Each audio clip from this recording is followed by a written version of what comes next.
blessings that He has given me. Maraming salamat sa MX3. I look forward to many more years of partnership with you.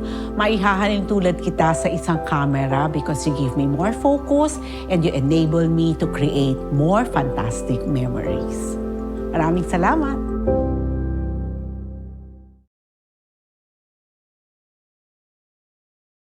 Diba? Siyempre sa lahat pa rin ng ating mga panggana patuloy pa rin po nakatutok sa kanilang mga radyo. Maraming salamat po. Lalo na sa mga taga San Juan Agora Market. Ay, oo.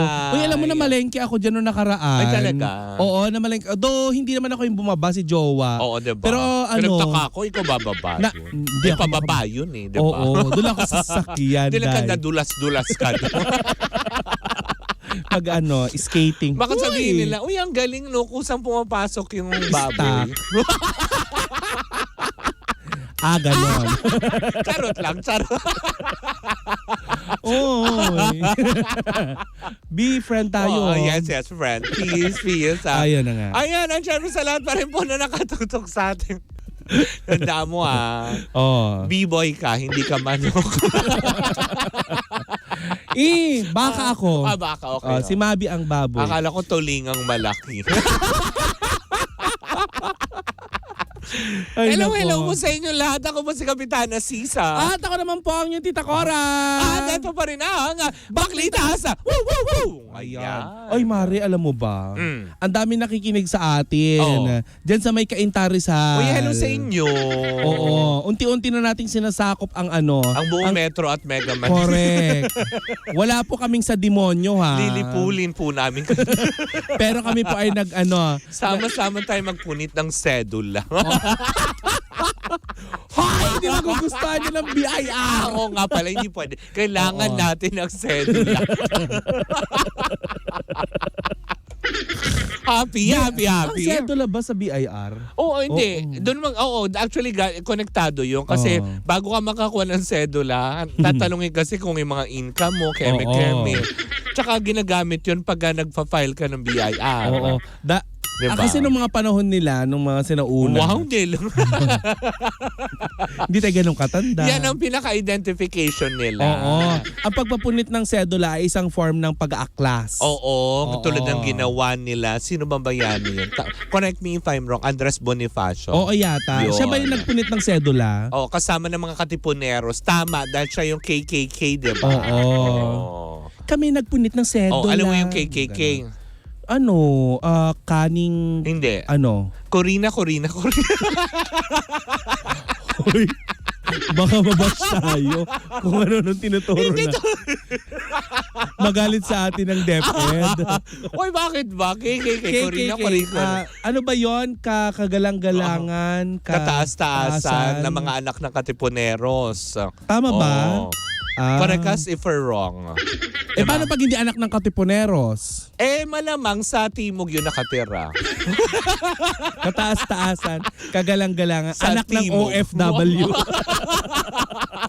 Di ba ang mga OFW mga bagong bayani? Correct, diba? So, KKA na. Uy, kahit naman ako magiging proud ako, no, kung meron akong parents sa OFW. Kasi ibig sabihin lang noon, sila yung mga nagpapakahirap sa abroad. Para lang mabigyan ng magandang kinabukasan ang kanilang mga mahal sa buhay. Habang ang kanilang mga Kasi kung dito sila mananatili, nga sila, yun yun. Magiging pabigat sa gobyerno. Yan. Oo. Eto kayong balita mo, magiging pabigat. Ay, naku Mare, hindi magugustuhan ni Ate Teresa to na nasa Hawaii. Lalong-lalo ni Cathy Amos na nagpapahinga ngayon ng Australia. Oo, eto mga kaibigan natin na to, nagpunta ng ibang bansa para din. Magpakabayani. Diba? Pero hindi sila binaril sa likuran nila. Hindi. Sa Ricorida? Saan? sa likuran. Sa likuran. Hindi sila ganyung klase ng bayani. Ricorida. Maganda ka lang, bibungol ka pala. Stickering campaign. Naniniwala na ako na hindi lahat binibigay ng Diyos. Oo. Yung maganda ka nga pero bingi ka. Tingnan mo si Andrea, apakaganda. Oo. Pero ginawang manok. Hindi. Di ba wala siyang pang-amoy? Ay, bumilak pa ka, no? Akala ko ginawa siyang bano. Oo. Ano na? Eto nga, Mare. Hoy, tama na, Bi. Oo, tama yan. Di ba napag-uusapan natin kanina Oo. kung yung tungkol doon sa napapabalitang fake nga. Oo. Yung paghihiwalay nitong si Catherine Bernardo. Catherine Bernardo. Catherine ako ng Catherine. Catherine Catherine? Bernardo. Catherine Di ba? lang. Catherine. Hindi ba yun yung full name niya? O di Kat na lang. O yun, para sigurado. Oo. Hindi ni Katrong Kilios. Oo. Hindi rin Katunying. Katunying Bernardo. Anong kinalaman ni Katonying? Baka Katunying Bernardo. O, diba? Hindi. Katonying. Hindi mo kamukha si Catherine. Si Diba? Katunying Bernardo. Correct. Anyway. Bakla ka, wala na tayo na. O, Eto diba? nga. O, Tagay mo muna. Bigay mo muna yung 80% na chika. 20% chika, 80% 80% dog show. So eto na nga, di ba nababanggit nga na itong si Catherine Bernardo at saka si Daniel Padilla may fake na hiwalayan daw, di umano. Oo. Mare, kasama sa naging parang alay. Sino na naman? Naku, inalay pati si Kay Abad. Ay, talaga ba? Oo, kasi Mare, naglabasan ng lahat ng ito na si Kay Abad daw ay nagkaroon ng kaugnayan. Malisyoso daw di umano kaugnayan nito kay Daniel Padilla bago daw siya ikasal. Happily married na yung tao. Bakit naman kailangan pa nila gawan ng ganyang issue? Kaso yun na nga, sa lumabas na na blind item na may initials na KA, na di naman na ilalapit kay di ba? Kay Abad. Ayan. At si siya lang bang KA? Sino pa ba? KA. Si Ka Andrea? Christina Goncilio. Oo. Sino yun? Sino yun? Visit ka? Nananahimik yung tao.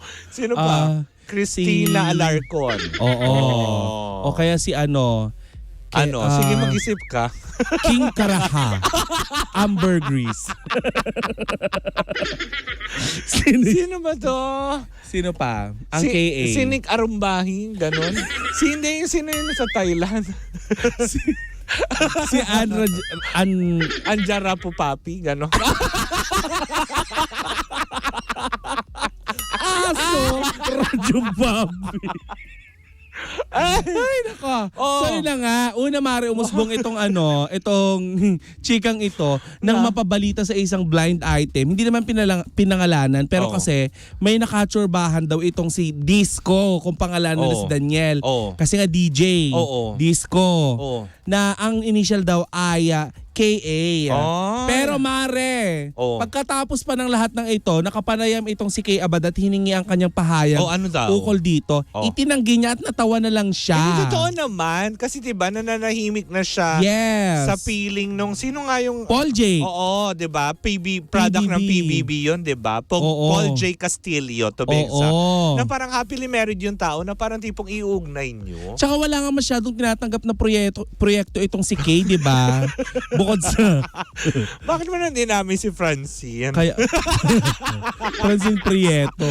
Asa na kaya yun? Kaya nga. Diba? Ba't hindi nyo sinama sa blind item? Kung sino-sino na lang ang di ba? Tapos? Sunod dyan, isasama na nila si sino pa ba? Yung mga nananahimik na artista. Correct, diba? Paano pananahimik? Yung nakalibing o nasa ibabaw? Nasa ibabaw pa. Huwag na yung nasa ilalim ng lupa, bakla ka. Hindi, para maliwanag. Hindi, respeto natin yung mga namayapa na. Oo, yung mga naibaon na. So bastusin natin yung mga buhay pa?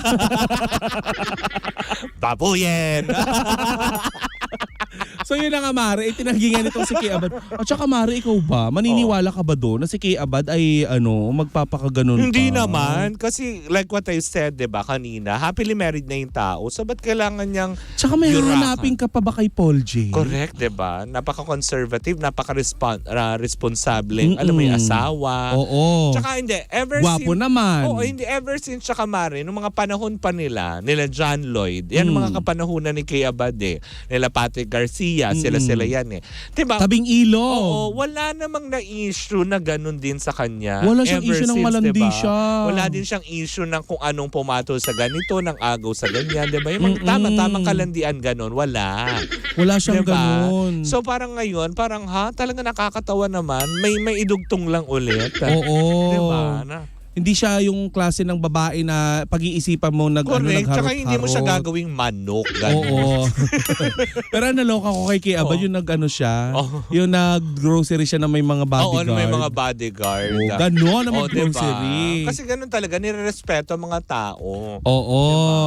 Kaya kami, alam mo, dalawa lang yan bagay eh. Oo. Kung bakit ka napapalibutan minsan ng mga ganyan, mga VIP escorts. Oh, bakit? Ng mga securities. Oo. Number one, yung ganyan, VIP. Oo. Pangalawa, kilalang shoplifter. Binabantayan ka, baka Oo. magbulsa ka na naman, di ka pa diba? magaling. Yung ano mo. May klepto. Diba?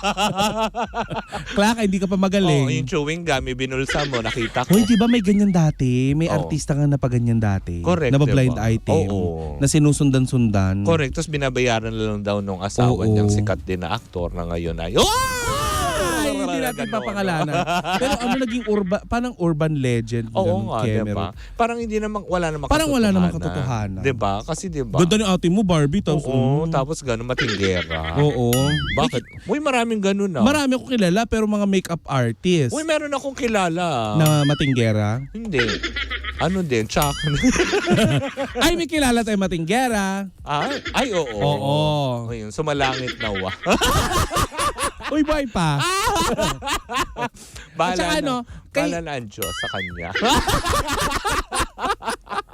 Doon kay Abad, hindi naman ako naniniwala. Hindi rin ako naniniwala, sorry. Ang dami na nadawit dito. Una, si Andrea. Oo. Pangalawa, itong si Jillian Vicencio. Oo, di ba? Ang daming pangalan. Diba? At saka ang daming lumalabas na issue. Nakissue si Daniel daw. Maliit daw ang Kemilatik. Ay, ang watawan. Oo, ang winawagayway. Oo, wala. Baka ano yun? Ano yung kontil? Hindi. Ay! Chaco. Chaco. Uy, sabi daw Oo, yun ang Sabi- chika-chika. Oo. 'Di ba? Tapos na ano din na issue din itong sino pa ba yung mga na-issue? Na banggit din yung Yung Vietnam. Basta yung taga-Vietnam. Oo, may Russia. Oo, yung mga ganyan. Nagkulang na nga lang, baka kasi ma-involve din sa kanya yung mga stewardess na nakasama niya. Oo. Papuntang Japan. Yung mga Oo. ganun na, pwede ba, tigilan nyo na. Mga papunta na sila maaari sa kung saan-saan na. Diba? Kaya Abad na susunod dyan, bitiranang actress na. Magugulat ako kasi between Escalante ang ma-involve.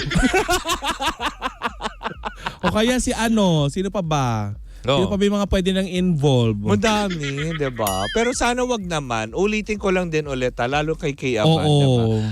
Sana tigilan nyo na kasi unang-una, pasulput-sulput naman din ang projects na meron si Kay Abada. Kumbaga parang syempre priority niya ang kanyang pamilya. Yes. Tsaka pamilyado at nire-respetong pamilya si Paul J. Castillo sa kanilang Cebu. sa lugar. Na sana wag na natin bahiran pa ng kung ano-anong intriga na ikasasama lang ng imahe nila na hindi naman nila deserve. Correct. Diba? Nananahimik na yung tao doon. Correct. Kaya Diba? na lang din natin, diba? Tsaka hindi niya mawawasak ang binuong image ni Kay Abad. Oo. Nang dahil lang sa mga walang Sa mga ganyang baseless. intriga. True, Oo, diba? Na hindi nga baseless siya nayanig nung accusation. na-issue siya na may mga bodyguard na go-grocery. Bakit ba? Oo, gusto niya Kaya may niya, bodyguard mali mo eh. ba naman? Tsaka mali ba naman natin kung tagang personal niya yun? Oo. Kung security ng mall yun, diba? Yun nga daw ang chika. Pumalakpak ka. diba? Ganun kasi. Tapos biglang pinashut up. Yung tinampal mo Oo. bigla. Huwag kang Mapalakpak. pumalakpak.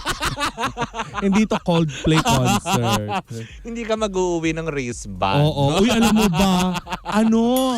Nangunguna na ang Pilipinas sa pinaka Ay, hayok sa mga souvenir. Oo, sa nag-uwi ng wristband ng Diba? 4 na peraso na lang yata na iuwi ng Coldplay. Bakit? po. Ilang libo yung yung laman ng Philippine Arena. 3 na nga lang yata ang naibalik yung kay President Bongbong sa Oo. asawa niya sa anak Oo, niya yata. naibalik na. Oo, parang yun na lang yata ang naibalik kasi ang dami daw nag-uwi. Oo nga, di ba? Grabe naman Masyado kayong po. natuwa, masyado. Anin nyo yun? Kaya nga. ang control na sa kanila. Oo. Kahit itaktak nyo na itaktak nyo yung ilaw. Kahit na sabi mo yung control nandun sa kanila, Oo. parang dun sa wristband. May iba pa, profile picture Oh, pa. diba? Uy, Proud po kayo. Proud na inuwi nyo, na Oo. nakakalo. Wala pong pagkakaiba yun sa pagmamati. Oo. Kasi recycle po yan, gagamitin sa iba pang concert ng diba? Coldplay. Pinuhunanan nila yan. Hindi kasama sa ticket, sa presyo ng ticket na binili nyo. Kaya balik nyo. Oo. Diba? Maawa naman kayo. Email nyo na lang sila. Mas mahal pa yung pagpapadala kaysa yung ticket. O, ipalala move nyo. Naka-check-in lang diba? sila dyan sa may Iniintay po nila hanggang linggo. Dyan sa may Santa Mesa sila Wow! Sa Santa Mesa! Alam ko kung saan yan. Saan? Sa Hotel Sogo. Oh! Diba? Meron ba sila? Oo, meron. Meron sa may tabi Santa ng isang Mesa. mall dyan. Diba? Correct. Clean. Safe clean. Oo. Dahil mahal kita, gusto ko Sa Sogo ka. Pag Oo. hindi ka sa Sogo, hindi ka mahal. Oo, tama. Oo. Kasi Kung dun sa bakanting ka lang jeep, Uy, hindi Nakapar- sa may paradahan. Nakakalok. hindi lang Sogo. O sa may paradahan katabi kasi yun. Pero hindi, masarap yung food dyan sa loob. Doon nag-check-in sa nakaparadang jeep. Meron pa tricyclean doon, nakakaloka kasi. Ay, bakit alam mo? O syempre, dyan tayo nagtungo Oo. kamakailan. O, diba? Basta hindi totoo yung balita kay Kay Abad at saka kay hindi totoo. Tigilan na natin. Oo. Kung sino-sino Anyway. na rin nadadamay sa atin. Oo, hindi sila nagtsorbahan. Kagaya ng naano nyo. Tama. Well, anyways, ayan. Tigil-tigilan nyo yan kasi pag ganyan hindi kayo nagtitink ng right. Tama, hindi At ba? pag di kayo nagtitink ng right, doon kayo sa Oo. far away. Truthfully. Kaya nga naman mga pangga. Ayan, at sumayin nyo na naman ang isang edisyon ng isang Baklita sa Woo Woo Woo! At ako po si Kapitana Sisa. At ako naman po ang 20% na chika, 80% na dog show na si Tita Cora. Tuloy-tuloy pa rin po ang ating tugtugan. Siyempre dito po lamang yan sa number 106.7 Energy FM. Panggawag mo sabihin radyo. Sabihin mo!